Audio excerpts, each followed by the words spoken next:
Bonjour à tous, j'espère que vous allez bien et que vous êtes en forme. Je sors de ma cuisine aujourd'hui, je vous fais vivre un événement culturel intéressant qui est le Salon du Livre de la Diaspora à Montréal. C'est un événement qui est organisé par M. Brahim Ben Youssef, un Algérien qui est un expert consultant, qui est aussi un docteur en urbanisme et diplômé en sciences sociales. Il a organisé cet événement pour permettre aux écrivains de se réunir et de faire la promotion de leurs œuvres. L'événement est organisé dans une salle qui a été décorée par les œuvres d'une artiste québécoise, Madame Louise Brouillet. Voici le discours de M. Ben Youssef avant le début de l'exposition. Aujourd'hui, nous célébrons la diversité, nous célébrons le bon vivre ensemble.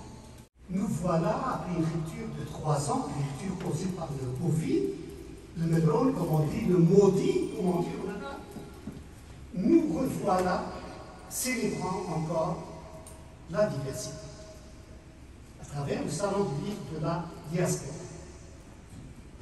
Notre principe, c'est d'allumer la chandelle du savoir, de célébrer le savoir pour vaincre l'ignorance, célébrer le savoir, la culture pour rejeter le racisme et la discrimination. Célébrer le savoir, c'est également jeter des pans vers l'or. C'est également édifier une culture de vivre ensemble, se reconnaître parmi les autres et nous faire reconnaître par les autres. C'est le principe avec lequel nous démarrons ce salon du livre, où vous êtes tous conviés, honorables écrivains, honorables auteurs, honorables artistes, honorables citoyens, dans le but de révéler la richesse de la diversité, dans le but de sortir de l'homme ce génie caché.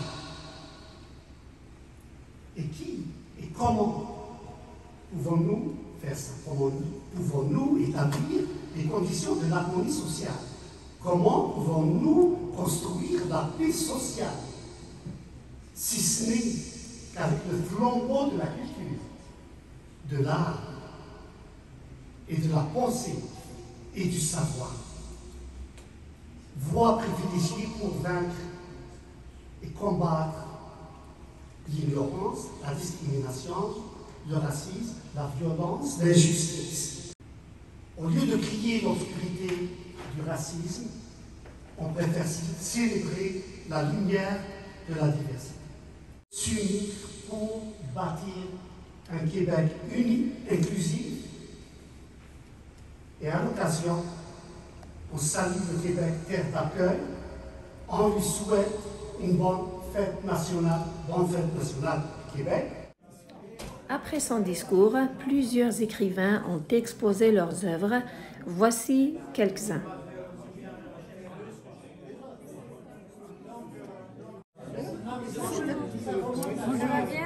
Merci.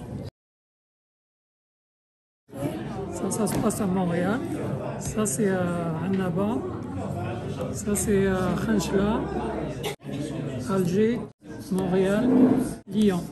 Waouh, vous avez beaucoup écrit. Très intéressant.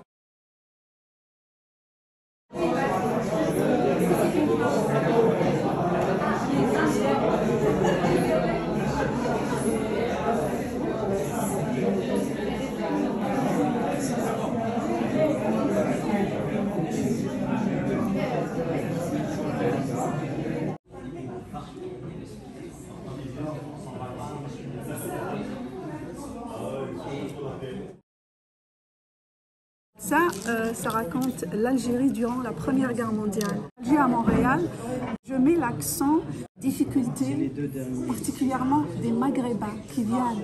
Voici la présentation de chaque écrivain. J'ai été invitée en tant qu'auteur pour présenter mes ouvrages. J'ai ramené 2 ouvrages. Le premier a été publié en 2003 aux éditions Beaux-Arts.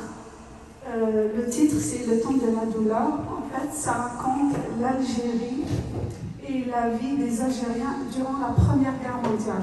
Parce que quand on parle de guerre mondiale, on a tendance à citer les pays d'Europe, le Canada, les États-Unis, mais on ne parle jamais des pays qui ont été colonisés à l'époque et qui ont participé malgré eux à la guerre mondiale, comme pour les Algériens qui ont été utilisés comme chair à canon et qui ont été déportés par milliers pour travailler aussi dans ce qu'on appelait à l'époque les usines de guerre, plus précisément en 2016. Ils sont morts aussi par milliers. Par la même occasion, je raconte aussi comment les Algériens qui étaient sur place dans leur pays ont survécu à ça. Et puis, sans oublier la famille qui a eu en 2017. Donc c'est vraiment un travail de documentation derrière. Et j'ai écrit aussi un autre livre qui a pour titre « Deux guerres, une vie » et qui va être publié aux éditions, à Hil l'édition, et qui sort dans quelques mois en Algérie. Et ça raconte dans le même aspect, c'est l'Algérie durant la Deuxième Guerre mondiale. Donc avec les chiffres et puis avec toutes les précisions, et la vie aussi du peuple algérien qui essaie de survivre justement à cette guerre. Entre-temps, en 2015, j'ai publié d'Alger à Montréal. Ça, c'est un livre qui est beaucoup plus centré sur, on va appeler le malaise de migration arabe au Québec. Ça ne vient pas de moi, c'est un titre d'une conférence à laquelle on m'a invité à participer en 2017 ou 2019 au Festival Orientalis. Et puis on était 5 femmes. J'étais l'Algérienne, puis une Tunisienne, une madame du Maroc, une autre de la Palestine et une cinquième du Liban, je crois. Et c'était une conférence sur le malaise de migration arabe au Québec. C'est pas vraiment pour dépeindre un tableau noir, mais c'est juste pour mettre en évidence ce qui ne marche pas, ou signaler, ou on va dire dénoncer si vous voulez, mettre en relief la problématique par rapport à ça. Donc quand on parle de problème, c'est beaucoup plus pour trouver des solutions en espérant que les choses justement s'améliorent. C'est tout, merci. Bonsoir. Merci à Brahim d'avoir organisé cet événement.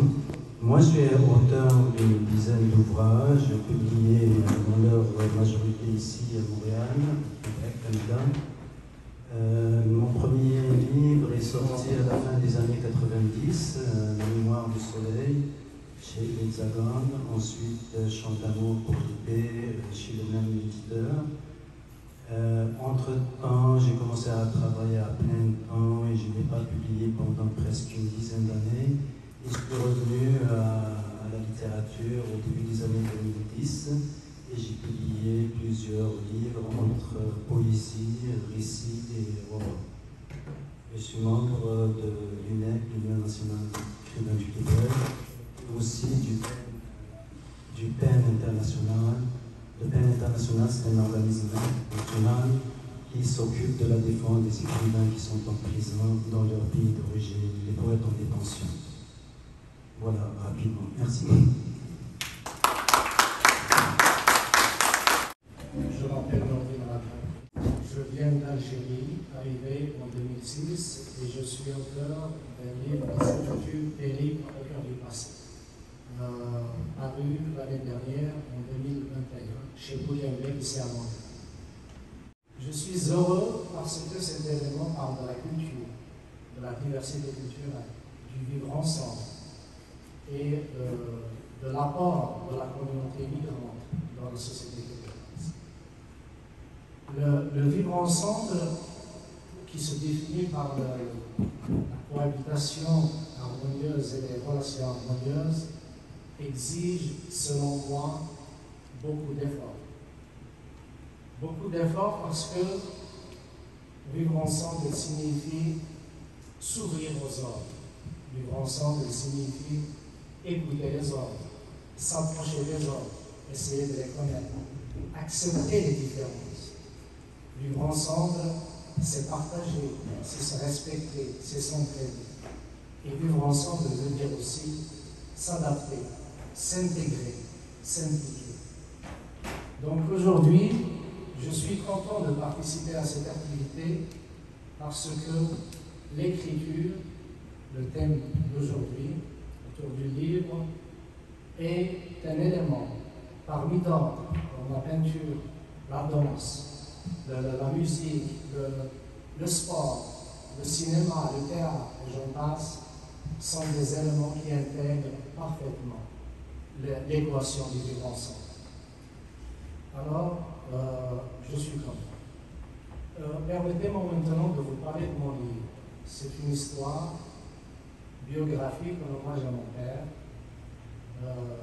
qui se déroule, vous l'aurez bien compris, en Algérie, dans un village kabyle,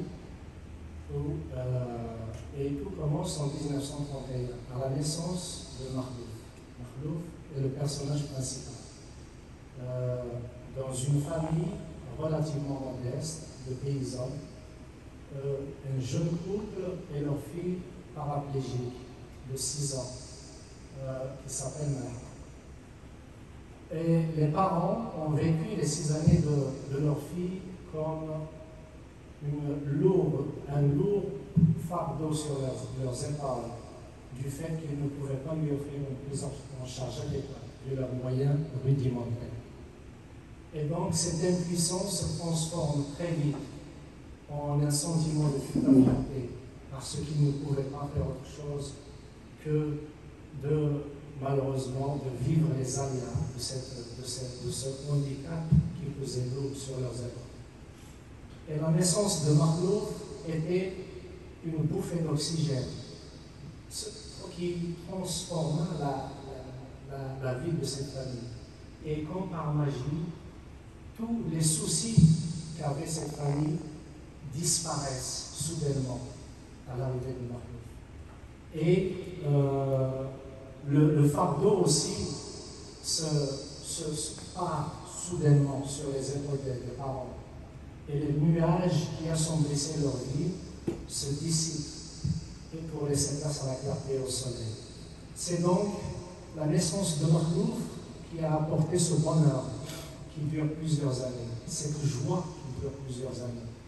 Et malheureusement, à l'âge de 5 ans, il y a un événement majeur qui arrive, et c'est le point de bascule, je dirais, qui a mis fin à cette vie de bonheur de cette famille et qui les a basculés de l'autre côté. Et comme un malheur ne vient jamais seul, il y a une succession d'événements, malheureusement, qui arrivent pour compliquer davantage la vie de cette famille. Alors, comment vont-ils s'y prendre pour affronter toutes les difficultés et les aléas subséquents? Parviendront-ils à surmonter tous les obstacles qui jalonnent leur parcours? C'est ça la question. Et je ne peux pas dire plus parce que je risque de divulguer certaines informations qui pourraient gâcher le plaisir de la lecture. Mais ce que je peux vous dire, c'est que c'est une histoire très émouvante, une histoire très riche en émotions, une histoire qui est inspirante, c'est une histoire captivante et c'est une histoire, selon moi, qui véhicule un message d'espoir, un message de résilience. Et tout ça dans un décor purement traditionnel, avec toutes les facettes de notre culture et tous les aspects de cette culture. Alors, selon moi, c'est une bonne façon de voyager. Merci à vous tous. Merci aux organisateurs qui m'ont permis de m'exprimer et d'être ici parmi vous. Merci.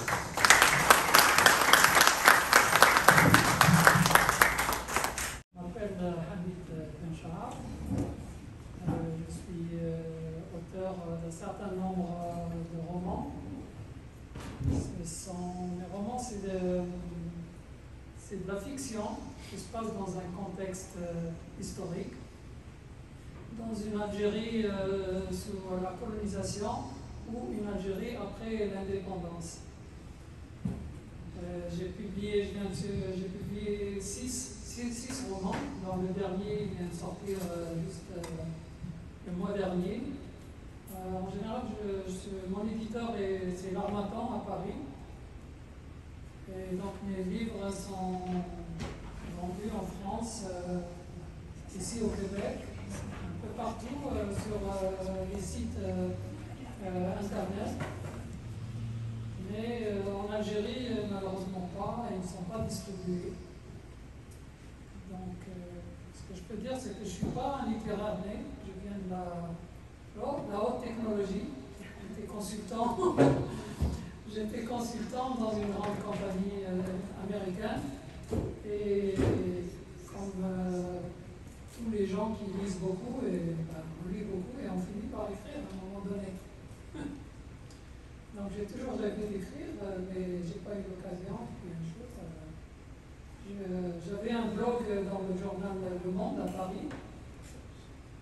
J'écrivais des chroniques ou je commentais l'actualité ou l'histoire. Un jour, un éditeur m'a contacté pour me demander si ça m'intéressait d'être publié. J'ai sauté sur l'occasion.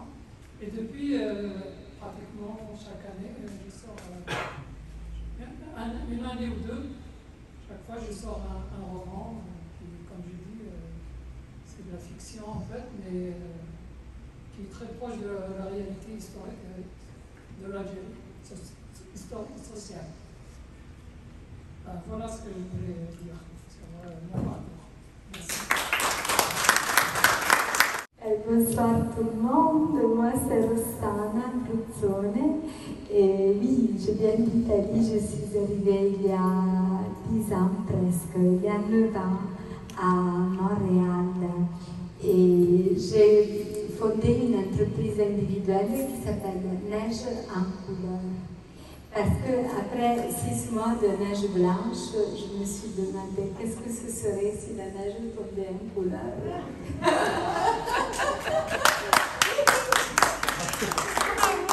Je me suis dit, j'ai vu que les personnes étaient quand même intéressées à l'idée, alors je me suis dit, je vais appeler comme ça. Et j'offre des ateliers d'écriture optimiste.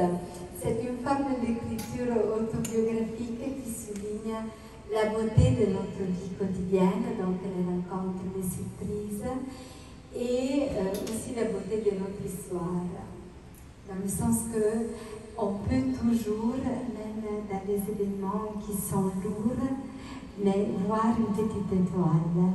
Donc je fais ça beaucoup avec les personnes âgées, mais aussi avec des groupes intergénérationnels.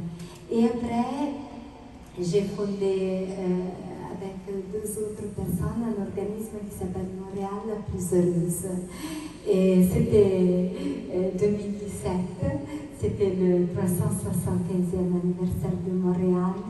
On voulait faire un cadeau d'anniversaire à notre ville, alors on a interviewé 150 personnes en leur demandant pourquoi elles sont heureuses à Montréal. Et les gens ont dit plusieurs raisons. Donc, sûrement la rencontre des cultures, le fait que les cultures sont valorisées et qu'elles ne sont pas assimilées, mais mises en valeur. Et ça, c'était un aspect qui, pour nous, a compté beaucoup. Donc, on a fondé un OBNL qui s'appelle comme ça, Montréal la plus heureuse.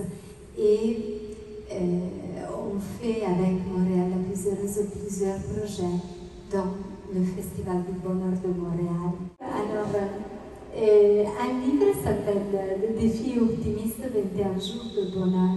Parce que donc, je l'ai écrit après 2 ans d'écriture optimiste ici au Québec. Je me suis dit, j'aimerais écrire quelques réflexions, mais aussi proposer quelques activités.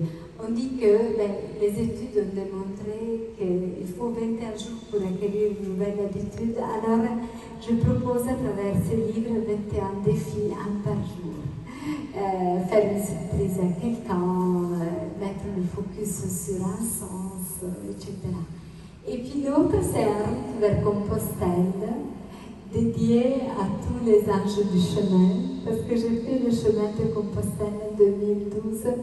Je dois dire que ça m'a amené beaucoup de bien, parce que j'ai appris à ne pas vouloir contrôler, prévoir les choses. Et c'est comme ça que je me suis rendue à Montréal, parce que j'ai appris vraiment à laisser le flot de la vie me porter. Et j'ai fait des rencontres magnifiques. Alors, Voilà, je raconte mon expérience il y a quelques épisodes qui sont plutôt de romans, mais sinon c'est presque autobiographique. Et merci infiniment, Bousma, et vous tous, de m'avoir invité ici. C'est magnifique de prendre part à cet événement. Merci.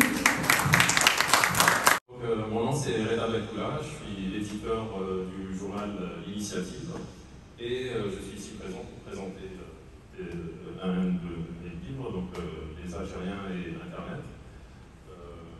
Donc je vous remercie pour cette occasion, M. Youssef, pour cet événement. C'est mon premier salon du livre, donc excusez un petit peu ma nervosité.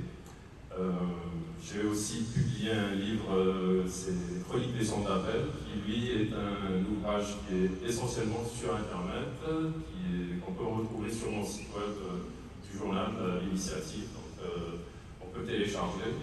Et ce livre un petit peu raconte mes 4 ans, ou plus ou moins, c'est des chroniques inspirées de mes 4 ans que j'ai passé dans un centre d'appel. Alors il se passe beaucoup de choses, on va faire voir ce qu'on peut voir, et ça raconte de manière anecdotique des situations qui peuvent se passer entre les agents, les clients et tout ce monde qui reste un petit peu mystérieux avec ces voix que l'on entend quand on téléphone pour avoir du service et du monde qu'on ne connaît pas, mais qui au fond rentrent dans votre vie sans vous connaître. Donc c'est ça. Je vous remercie encore pour votre attention et encore une fois félicitations pour cet événement. Merci. Je fais aussi la peinture en passant. Alors, oui, bon, j'ai fait la poésie, j'ai publié un recueil de poèmes qui s'appelle Appel à l'aube en 1993, ça doit être pas d'hier, dans la revue Humanitas, la maison d'édition Humanitas Nouvelle Optique, qui était une maison d'édition tenue par un Roumain. Moi, je continue à penser que nous sommes tous des frères et des sœurs sur cette planète et que nous devons nous solidariser. Et pour moi, le Québec, c'est aussi le Québec de la diversité. Alors, même si les 2 poèmes que je vais vous lire ne sont pas reliés à la diversité en tant que telle, voilà, je pense qu'ils sont légers. Et le premier s'intitule Appel à l'aube, c'est le titre de mon recueil. Voilà, alors je vous lis. Appel à l'aube. Peuple servage des nations en péril, appel à l'aube, verte mercuriale des hybrides saisons. J'accouche d'un printemps lointain, fleur du macadam brûlant. Sur les pas de la force brutale des vies concassées sur le béton des villes, j'en appelle à la joie, à l'amitié, à la tendresse, pour que naisse l'été de mon cœur éploré. En effet, mon domaine d'intérêt le plus prioritaire, c'est le domaine de l'urbanisme. C'est ce que j'enseignais à l'époque à l'université, sur quoi j'en fais encore des recherches. Maintenant, c'est la durabilité, c'est le patrimoine, c'est la vie et la résilience, c'est un petit peu tous ces termes qui m'interpellent encore. Il se trouve que, également, j'ai un penchant en sciences sociales, où j'ai plongé un certain moment et où j'entretiens également de bonnes relations avec ce domaine. Ça vient également m'interpeller, c'est de penser social, de penser la société, de penser l'homme. Dans cette perspective, j'ai une panoplie. À part les livres que j'écris jadis en Algérie, qui sont publiés tantôt dans le dernier livre qui couvre un petit peu tout ce parcours historique depuis la genèse de ces cités, de cette société, jusqu'à aujourd'hui, avec les derniers événements. Comment cette société, cette communauté compose avec le monde, un monde changeant, et avec la contribution à la fois de la foi, de la culture, de l'économie, de la géographie, de la politique, de tout cela. Également, une part importante au génie du lieu. Dans l'islam, il y avait une période de la création artistique sous une souveraineté centralisée qui donnait un petit peu naissance à des écoles centrales qui rayonnaient à travers tout le monde musulman, mais il se trouve que par la suite, des États locaux ont regagné leur souveraineté tout au long de l'islam, mais elles ont regagné leur souveraineté, elles sont établies avec leur propre culture, cette culture composée avec la culture de l'islam qui allait donner ce que j'appelle le génie du lieu. Et j'en consacre une bonne partie à l'art amazigh, à l'art voisien, et qui sont des arts très beaux, surtout dans le domaine de l'architecture vernaculaire. J'arrête là, et puis l'autre, c'est les ponts de culture. Les ponts de culture, c'est un petit peu le résultat ou le fruit de la première édition de rencontre comme celle-ci. Ce fut en 2019, la présentation d'exposition sur les auteurs et les écrivains de la diaspora. C'était une exposition seulement pour les faire connaître, et ça a eu du succès, et puis j'espère que ça a atteint son objectif. Et j'ai voulu quand même documenter ceci à travers une micro-ontologie qui présente ces auteurs. Je l'ai ici, les ponts de culture. Je profite également aujourd'hui des ponts de culture est un ouvrage qui n'est pas fini. Il n'est pas figé, il n'y a pas de point, il y a une continuation. Donc je vais le nourrir et l'enrichir pour les futures éditions par nos auteurs qu'on vient de découvrir aujourd'hui et ce qu'on va découvrir demain, Inch'Allah. Le quatrième, c'est l'automne noir. L'automne noir fait référence à quoi? Fait référence à septembre 2001. Depuis les événements de septembre 2001, que la communauté musulmane à travers le monde vit le cauchemar d'être pointé de doigt comme terroriste par défaut. Alors depuis, nous avons, avec le néolibéralisme et son processus d'avancée dans le monde, ce sont des termes très chers à notre ami Omar Ektouf, que j'ai invité, mais malheureusement il se trouve en tournée, il s'excuse, mais il aurait bien voulu être parmi nous. Donc, pour l'argent, pour le pouvoir, pour les intérêts, tout a été fait pour asseoir la logique de la guerre à travers le monde. Et depuis, on a créé, on a orchestré tous ces phénomènes. Et le malheur, c'est que c'est l'homme qui endosse l'impact. Alors, ça révèle un petit peu tout cet épisode noir de l'histoire contemporaine. Ça termine par le succès est humain et collectif. Merci. Et la réussite, c'est l'inclusion. Merci encore. Après le mot de tous les participants, la journée est finie avec l'achat des livres, des autographes et des prises de photos. Merci de me suivre, prenez soin de vous et à la prochaine.